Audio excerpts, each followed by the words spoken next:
This video is intended to be a supplement to the assembly instructions that are included with the SS-4000.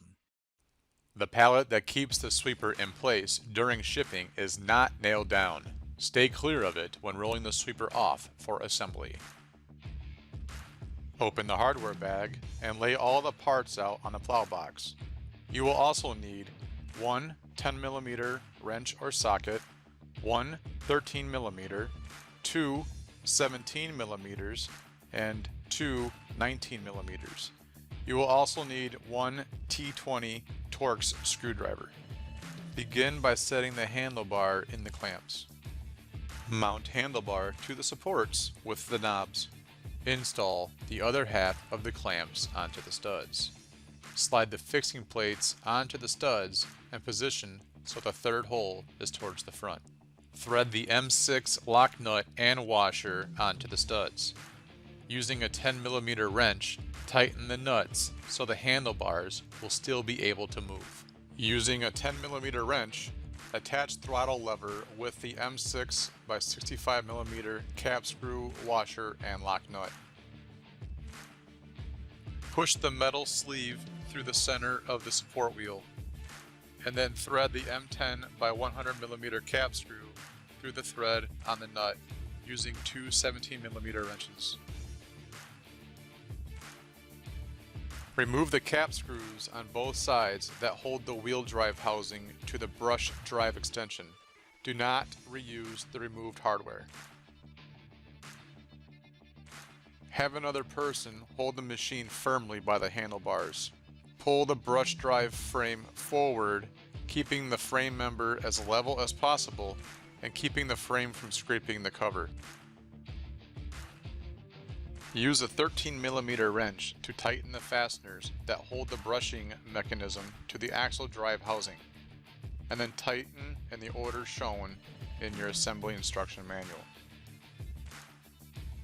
Be sure to tighten the bottom cap screws first, and then tighten the cap screws on the sides.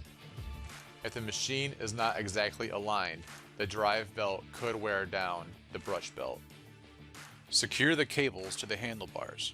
Ensure that the cables are allowed to flex when they are activated, and that there is enough slack in them for when the handlebar is folded. Position the side panels so that the holes are aligned with each other. Push the cap screws through from above. Push the washers on from below and screw on the nuts. Tighten with the 13mm wrench. Screw the nut onto the axle until about 3/4 of an inch extends beyond the nut. Put the cap, washer, and lock nut on the axle. Tighten the nuts to hold the cap and washer in place. Put the axle with the cap, washer, and right brush through the drive source. In the center, the tab on the cap gear should fit the slot on the brush cylinder. Put the left brush on and make sure the brush is locked onto the center cap gear.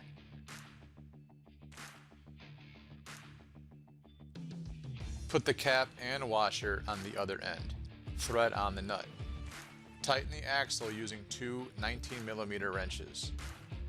You will need another person to help hold the other end while tightening. Install the snap nuts into the square cut holes. Set the brush at an angle and then slip the cover over the belt area and back so the snap nuts can be seen through the holes in the cover. Put the Torx screws with the countersink washers through the mounting holes on the cover and thread into the snap nuts, and then tighten. Thread the height adjustment knob into the height adjustment mechanism. There should already be a blue lubricant in the height adjustment mechanism. Push the threads through the rubber bushing. Feel around for the hole in the mechanism and then push down to ensure the threads are lined up. Make sure the knob is standing vertical and begin tightening. Do not force the knob to tighten. Refer to adjusting brush height for instructions to adjust the brush height. Attach the plow blade by holding it at an angle and then lowering it over the receiver bars. The bar will fit between the tabs on the plow. The SS-4000 is shipped without oil or gas in the engine. See the maintenance instructions in the owner's manual for oil filling instructions and tire pressure settings.